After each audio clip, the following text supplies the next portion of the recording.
understand how they can get the most out of the technology and be aware of the issues and the approaches they need to adopt to make the best of the advances in cloud. So I can see now that I have the first of the slides on would you survive a data breach in front of me, and hopefully if we move on to the next slide, you'll see that the community of organisations I was talking about include on the right-hand side of the screen, you'll see all the different brands and organisations that are part of the Cloud Industry Forum and help us in our education programs.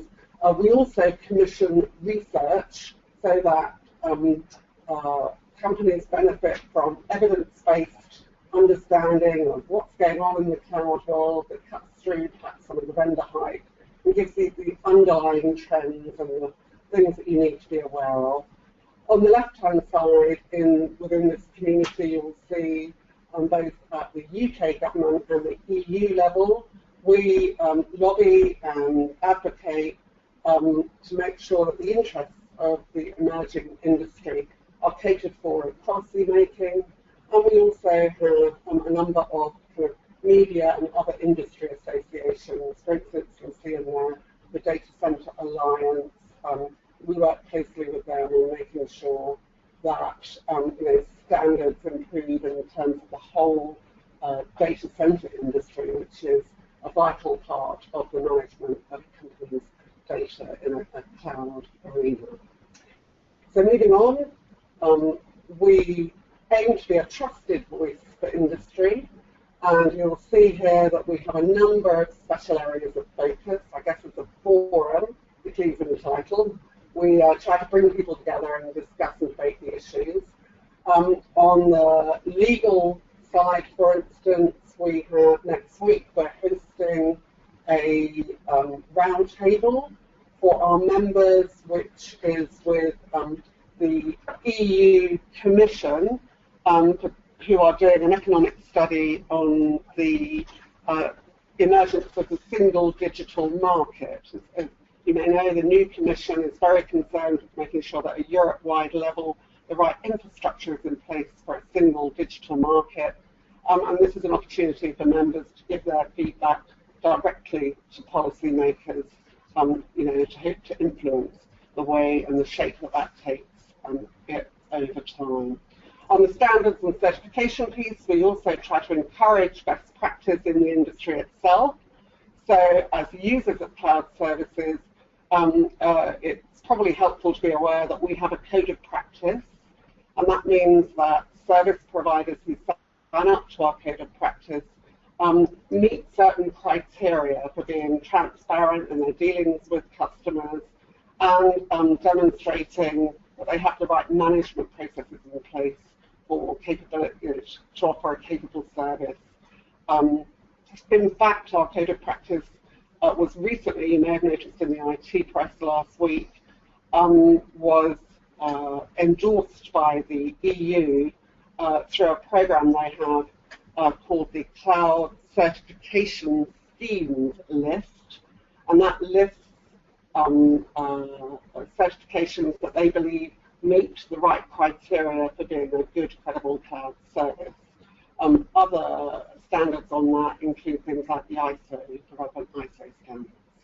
So hopefully that gives you a good view of who we are and how we work to promote best practice in the industry. So looking forward, cloud is an emerging technology. Our research indicates that it's increasing in its adoption, and not only first-time users, but organisations, about 70% of organisations are using at least 2 cloud services, and we're starting to track how many more services are being adopted by users. You can find out more about that on our website, where you can download white papers, research, and information. We provide both individual member opportunities as well. So if you wish to sign up and receive regular information from us. There are various options to do that. And as you can see, the website link is up there. That's all I was going to cover. So if there are no questions at this point, I'd like to hand us over to Daniel Patterson, who is going to run us through the challenges and issues to be aware of if we were to make sure that we survive a data breach. Daniel, over to you. Perfect. Thank you, Frida. So what I wanted to do is just give you a bit of a background to this presentation. Why are we talking about data breaches, and why is it relevant to you as a UK business, more importantly, a member of the UK legal community? So looking at the data breach statistics, as I'm sure you've read on the internet and in the newspaper, what we've seen from a PwC Commission study is that quite a lot of organizations suffering from a data breach or who inadvertently expose their information to the world or perhaps to the wrong customer keep that under wraps. So just keep that in mind when you're looking at those data breach statistics, things that are happening in the industry where we may not see a trend. There's definitely an undercurrent of things that are happening that may not yet be exposed to the general public, but often resurface at a later time. And we've seen that over in the United States with Target and with Sony. There were data breaches going on long before that news was actually made public. Now, a common misconception that we've also seen in the industry is that data breaches are caused by cloud services. And again, looking at the statistics, that's just simply not true. A lot of the largest incidents that have been reported to the ICO here in the UK or globally even have been in regards to technology breaches or customer data being inadvertently exposed or shared, were based on organizations using on-premise IT. Now, just looking at the UK in specific, whereas before or perhaps previously you'd consider a data breach to only be within the realm of possibility for large enterprise organizations. What we've seen more and more, and again this is a study conducted in 2013, is that almost all UK small and medium-sized businesses, or really any firm with staff over 250 users, has had their data exposed inadvertently in some way, shape, or form. So this is a real risk, and it's relevant to any business. Now, why do these data breaches happen? How is it that firms utilizing best in industry or best grade technology still run into these issues? And it's simply because any security system is only as good as the human beings operating that security system, whether it's human error, a mistake, or a deliberate manipulation of people, whether it's regular employees or security staff. Human error continues to be the most common source of data breaches. A statistic for you, it came about, again, from a 2014 study, that almost a third of the worst breaches in the UK were caused by human error. And just a quick chart for you there. We're looking at things like lost or theft of paperwork, data that's been posted or faxed to an incorrect recipient, as well as information being sent by email, which perhaps should never have been sent by email in the first place. So where do you go as an organization looking to leverage best in industry technology, whether it's on-premise or in the cloud? Is there another misconception perhaps that using a cloud service is going to be more harmful perhaps, or include more risk than whether you're able to manage all of that on-premise? Again, what we've seen is that organizations are often happier and more secure using a service provider that has the ability to meet their needs from a security standpoint and to take care of all of these risk factors. So in summary, what we found and what we're hoping to speak more about in the future is that cloud technology simply does not cause data breaches. It's the people behind that technology do. And at this point, I'll pass it over to Jasper as we drill down a little bit more into the legal sector. Thank you, Dan. All right, I'm now going to start looking at data breaches specifically within the legal sector. A lot of the information we've got so far has come from the US, but this is 80 of the top 100 law firms by revenue has been hacked since 2011. lawyers are now becoming tight because they hold such valuable data, which once it used to be held in a secured filing cabinet, now it's held in online case management systems. When you consider sort of government organisations, the Pentagon, even they've been hacked. So it's not a matter of if it's going to happen, it's a matter of when law firms in the UK are going to be subject to these major breaches. 89% of US law firms still send emails containing sensitive information, so they'll just send out client information just via a normal email. 77% of them, they rely purely on the disclaimer that says, if this email has been sent to you in error, please delete it. But that is the total security that they have, and that is their policy. Half the law firms in the US, and a number I'm speaking to in the UK, they use commercial file sharing services like Dropbox, for example, to send large attachments and files, again, which is not a secure environment. In the UK alone, 173 UK law firms were investigated for data breaches last year. Out of those, there were 184 instances where they were being reported. And later on, we'll touch very briefly on one of our clients, a legal firm, who were one of 173, and the work that we did to safeguard them going forwards. 93% of data breaches were caused by human error. And this goes back to the earlier slide that Dan was showing about the trends from the IOC. The top 4 trends were caused by human error. And the main cause is it's just convenience. People are not being, oh, I can't be bothered to put this bit into this security. I'll just quickly send it out. It's 5:30. I want to go out. I want to go and see my friend. I'll just ping it out. What harm will it do? And again, that is leading to data breaches.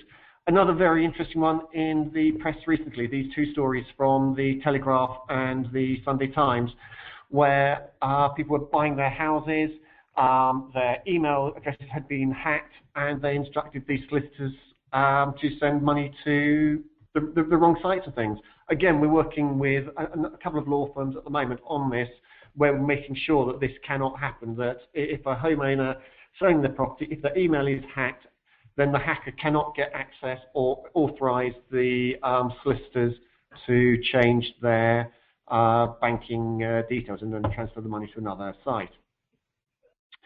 So again, it's all coming back to convenience. It's not, people just want the easiest way to do it. So that's why we look at trying to make prevention of data breach really nice and simple for people to do. And Dan will touch on this a little bit later when he actually does a demonstration.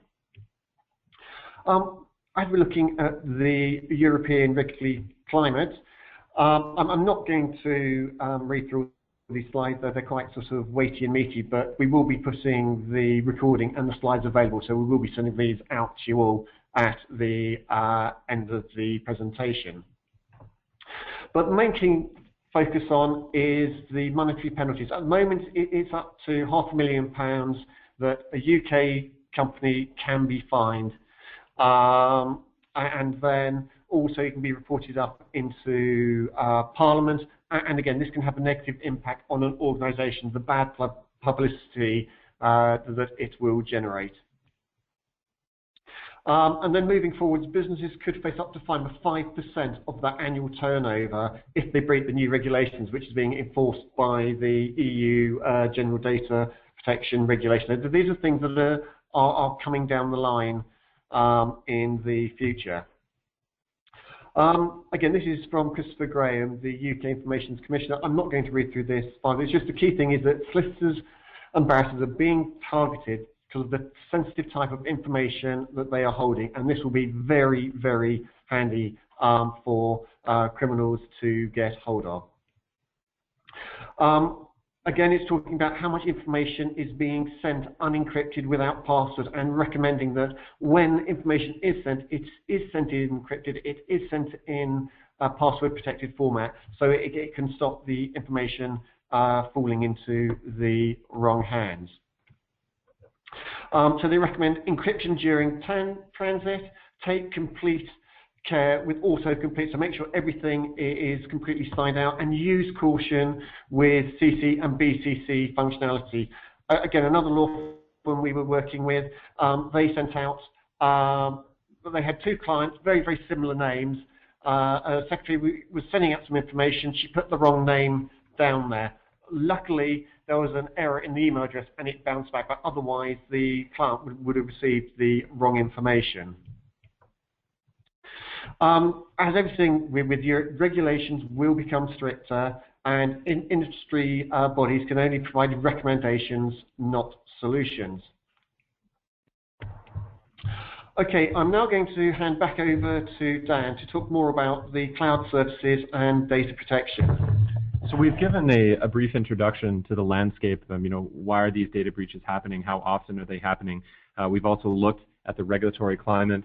And I just want to circle back to one of the initial points, the fact that cloud is not inherently less secure than your on-premise infrastructure. Whether you're looking at this from an IT standpoint, or whether you're looking at it from a compliance standpoint, being able to outsource technological functions or compliance functions to specialists simply lets you leverage that specialized brain power, lets you bring in that information and that expertise to your organization, and perhaps there's different metrics that should be used to evaluate cloud service providers and perhaps even compliance specialists, but by no means should they be discounted just because they live essentially outside your organization.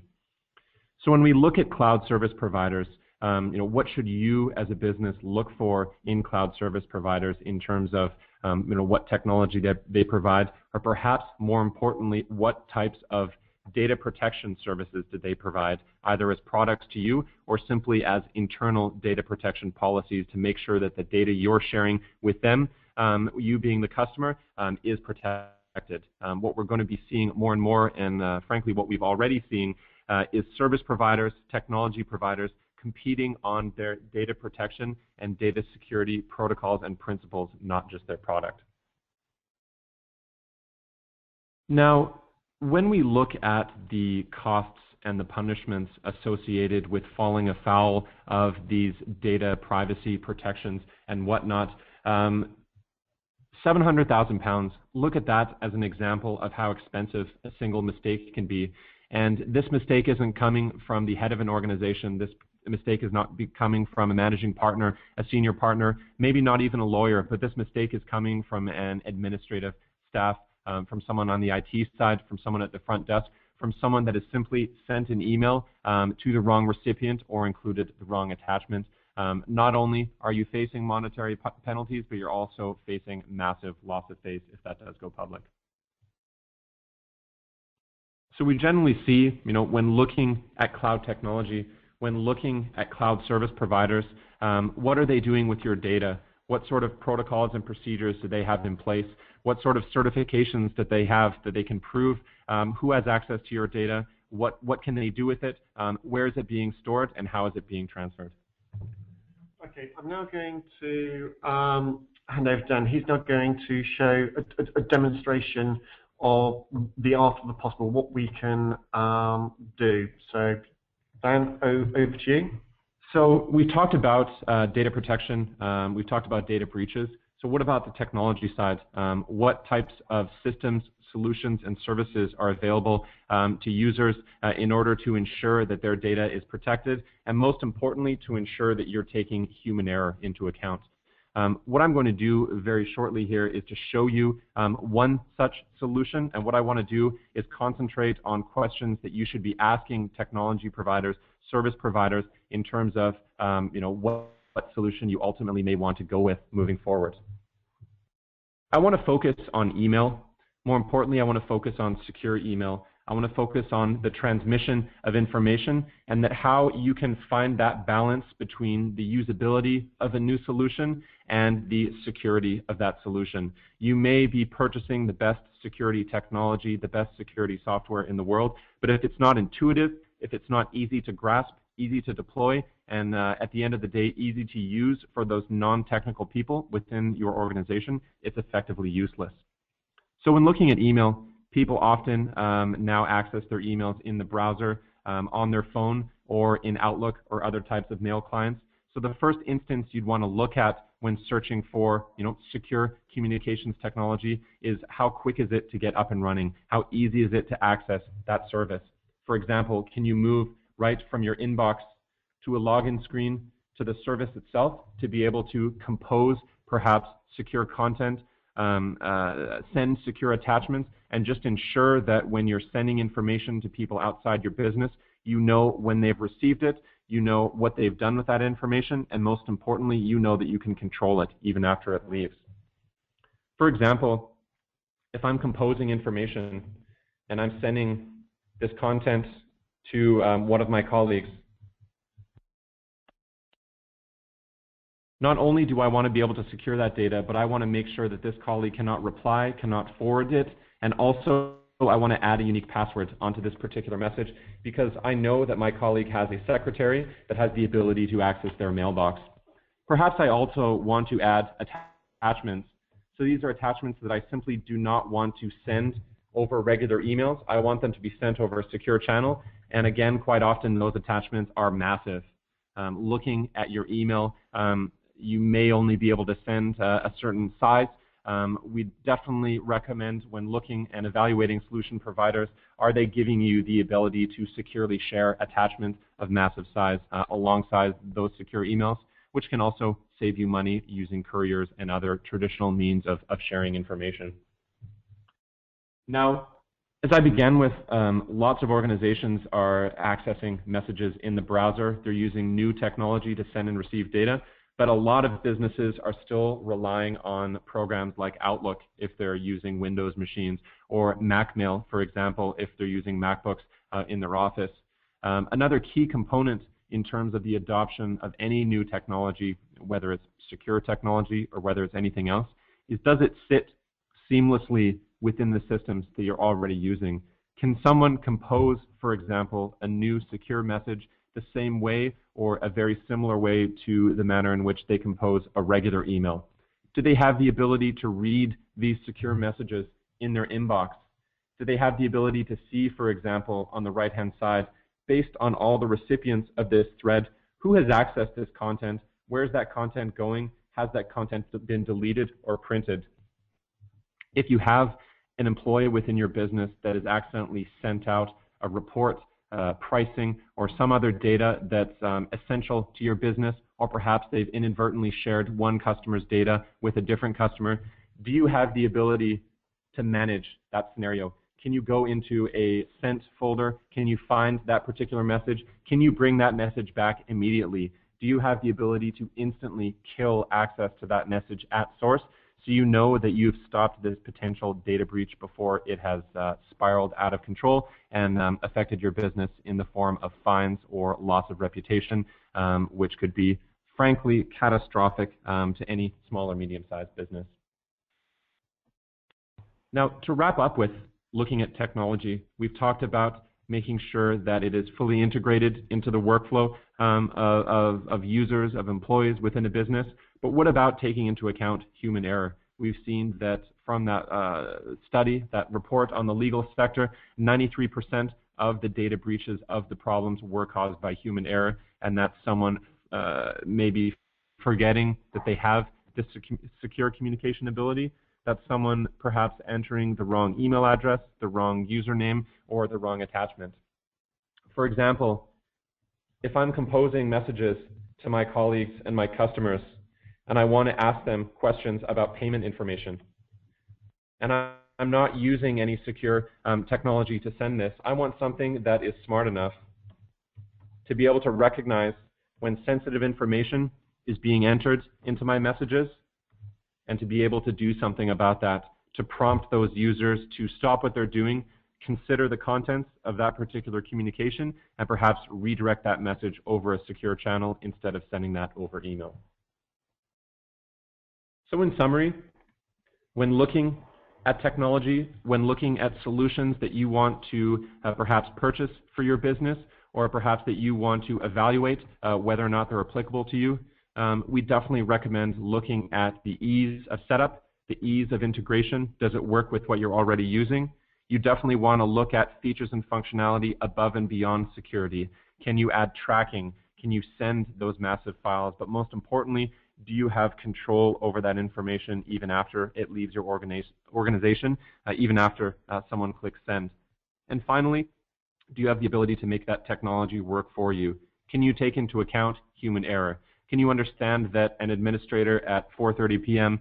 on a Friday maybe does not have their mind on the job, maybe just wants to get out of the office and send that message as quick as possible? Did they send it to the wrong recipient? If they did, do you have the ability to quickly bring that message back and make sure that you can stop that data breach at source before it can spiral out of control? So that's a quick look at technology. There's a lot of technology out there. We'd recommend speaking to your IT department, see what you're using, see what they've already evaluated, and perhaps ask them some questions on what they can do to help you ensure compliance and make sure that you're able to communicate in a safe, secure, and effective manner. So what I'd like to do, now that we've looked at that quickly, is just pass it across to Jasper, who will be able to continue with the presentation and talk a little bit about that legal case study with one of our customers. Yeah, thank you, Dan. Yes, it's a London-based law firm. They have 250 staff and they have 3 regional offices. They were sending client information between offices on memory sticks. So the information was downloaded onto a memory stick, it was taken to the post room, and it was posted out. One of the time they did this, they were sending about 2 gig of client data between offices, and the memory stick disappeared. The firm was then reported to the ICO for the data breach, and then they were given a significant fine by the ICO because of this data breach. After that, they decided to do a complete security audit to see how bad the situation was. And this is where Cobweb, we came in and we helped them with that, looking, as Anne said, with how the technology was able to help them. As I alluded to earlier, they had people sending information out to the wrong customer that had 2 similar email addresses, and they sent it to the wrong one. But luckily, that was caught. Likewise, after the review, the managing partner was slightly horrified at the amount of breaches that they were having and how unsecurely they were working with their clients. One of the key areas they sought to improve was the communication between themselves and their key client. They wanted to set up a clear-cut, encrypted way of being able to transfer the content between client and themselves, and also passing through the information between the offices. So they were again looking for a way of transferring large files rather than putting it into a memory stick and posting it. Another area that they were looking in, another part of their business, was on their commercial property side, and again dealing with the sellers and the buyers. They were looking for ways to do this, and that's around encryption and secure email. We are currently working with about 35 other legal firms at the moment around the UK. That is now coming to the end of the presentation. We do have a couple of questions which I will hand over to Dan to answer. Dan, over to you. Perfect, thanks Jasper. So all of you, if you do have any questions, you can utilize the GoToWebinar console, which should be over on the right hand of your screen. You'll see a question window, or feel free to also use the chat window, and just let us know if you need any clarification on any of the information that we posted, or if you do have any questions. Now, one of the questions that was asked, we actually answered during the product demonstration itself, and that's, what would a firm look for in technology from service providers that would help them address some of the concerns that we raised around safe and secure transmission of data, but more importantly, being able to take into account human error and the fact that you need the technology to work for you as well. So we showed you one example, one piece of technology. It's a cloud-based technology Some other questions that we'd encourage you to ask your service provider or your IT staff: where exactly is information being hosted? Could you confirm that everything is in the UK or within Europe? Do you know if it's in a data center that meets internationally regarded standards, ISO standards, or data security standards? Do you know who has access to that information at a data center level? Is that controlled by your organization, by the service provider, or is that being contracted out to other people? What we've often found when organizations look carefully at the technology that they're using, particularly the cloud technology that they're using, there's often no discernible way to understand where your data is physically being held. And that can certainly cause you problems in the future, especially if you start losing access to that data at source. Usability is another central theme in terms of evaluating cloud service providers and products. The technology is only as good as the user who is making use of it to perhaps send and receive confidential information. So we definitely encourage you to work with your IT team or your service provider to ensure that anything you do deploy is user-friendly to those individuals who may not be technically savvy. Another question, pretty basic. We will absolutely post a recording of the session as well as the slides. If you haven't spoken to Jasper before, we'll make sure to send that out to the emails that you've used to register with this webinar. Please do get in touch if you do have any further questions. Another question that we have, again, in regards to the service that we described and that we went through in the demo, please feel free to get in touch with Jasper. He can tell you a lot about that service, but it's something that is completely independent of whatever it is that you're using for internal technology. It's not something that your IT team is going to have to move mountains to put into place. It's something that is very quick to set up. It's something that sits on top of all the processes and the workflows that you currently have. And just let us know if you'd like more information on that. Did you see the question that's just come in? What is the service called? Would my business need to adopt this country? Yep, and just let us know if you'd like more information about the service. We'd be happy to send you some documents and details, or even set you up on a trial. And I guess what we'll do is leave the line open. Certainly leave the GoToWebinar console open.